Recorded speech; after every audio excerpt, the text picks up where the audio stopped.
reason he joined the party is that they want to defeat the Ramaphosa ANC because it's a white monopoly capital. The journalist that was interviewing him asked crucial questions about white monopoly since he said that it's their enemies. He was asked if it's possible that the black people can be their own enemies.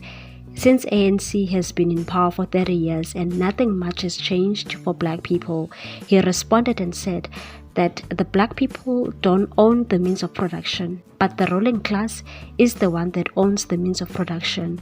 The parties, including governing party, are funded by white monopoly capital. White people are using black people to perpetuate their agenda because they gave Ramaphosa 1 billion rand so that he can win the elections and become the president of this country. Africa is captured at large, not only here in South Africa. He was then asked that what Jacob Zuma will do different since he failed a lot of things during his tenure. Mqotama said Zuma was kicked out just when he was changing things mainly for black people. For instance, he was talking about land without expropriation and called the black parties to unite so that they can implement the issuing of land. Then the former president Thabo Mbeki wrote 30 pages denouncing what was said by Zuma. He brought free education and he was working with Msebenzi Zwane on a mining project and wanted 30% of mines rights to be given to black people and also strengthen the BRICS process.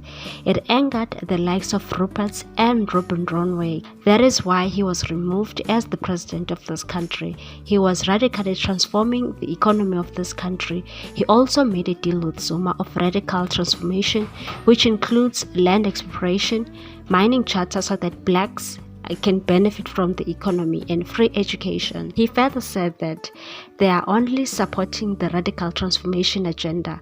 The journalist also asked Mqotama that they've been saying that for almost 30 years, but nothing has changed. People are living in the informal settlements, the way people are living in townships and rural areas. What needs to happen in terms of special planning? Andile responded and said that the ANC has failed dismally to change the lives of black people in all aspects, and Zuma tried to make things happen. In his last term, he was kicked out of power. The only people who benefited on the ANC is the minority of white people. Even in parliaments, there's no black agenda. They only cater for white monopoly capital. He was also asked about water and sanitation and what are the plans to end load shedding and what about the people that don't have electricity at all. The BLF leader said that that's very wrong because there's so much coal in South Africa. It's a criminal sin. ANC has failed people in terms of clean water. Unfortunately, Zuma was kicked out when he was trying to address those needs. The journalist further asked Mqotama about Zuma's shenanigans, the Guptas and him being implicated in corruption. Mqotama said that Zuma was attacked because he was trying to change the economy for black people and made an example of President of Brazil that he was jailed after trying to distribute the economy. And no one talks about Steinhoff for disappearing with 300 billion rand. Everyone is complaining about the Guptas, about landing in the key point till this date, but no one is willing to talk about Oppenheimers who are owning a portion of OR Tambo International Airport, and it's not considered as corruption. But it's so easy to paint black people with corruption and said we are like refugees in our country, we are so poor, and ANC has done nothing about it. They just gave us load shedding. He also believes that political power will resolve these issues we are facing right now. We are now moving on to Duduzane Zuma.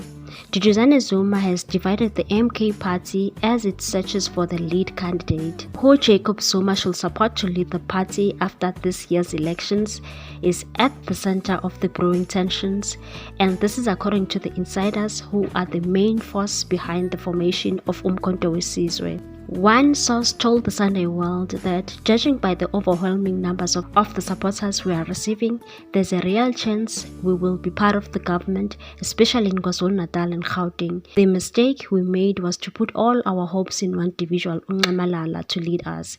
We have not even won elections, but we are already fighting over who should take over the party forward. This was never about positions, but it was about getting Ramaphosa out of the power. The insider was prominent in the ANC faction known as Radical Economic Transformation. According to the publication, Zuma's son Duduzane was among the candidates Zuma Sr. preferred to lead the party. Source further said that these are the strategic political meetings. They've been having several meetings held in a house in Westville, and said these are the strategic political meetings where we discuss critical. These include mobilizing support ahead of the elections and being visible on the grounds. We were shocked when a question was raised about who would be the leader after the elections. The old man Zuma wanted his son to take over. Another insider said that while others laughed of the suggestion due to political immaturity on the part of Duduzane, others felt that the party should leverage his popularity among younger generation to garner votes. Another proposal was that he couldn't lead us. Instead, we agreed that he could be deployed to parliament or any legislature. Duduzane has not kept it a secret that one day he wants to be a country's president. Besides Zuma's old age, the IEC, the elections body, also dealt him in a heavy blow. This when it announced that he could not be a candidate because of a criminal record hanging above his head. The law bars anyone convicted for 12 months without the option of fine from being a candidate or participating in elections. The political developments are occurring as the party's conveners for the province are rejected. The other fear among the party members is its inability to completely disown the ANC. Zuma insists that he has not left the party. This while the MK party's ambition was to save the ANC from Ramaphosa. Source explained that the other concern is that the rogue elements and power-seeking people who have collapsed their parties are now joining the MK. They are joining solely to secure the positions for themselves. They are now bringing their tendencies to MK. The former ANC Secretary Ace Magashule, who now leads the African Congress for Transformation, also announced that he was forging the links with the MK. The MK party spokesperson Tlamo Ndlela refuted claims that there were leadership divisions in the party and said there are no divisions at MK. People want to create the impression that there is a disarray and instability. Ndlela also explained that it was a fallacy that Zuma's conviction prevented him from being a party candidate or being deployed to parliament, and said Zuma was charged with contempt, which is not a criminal case but a civil one. No provision in the IEC speaks to that. What's your take on this one, people? Thanks for watching. Please subscribe for more news.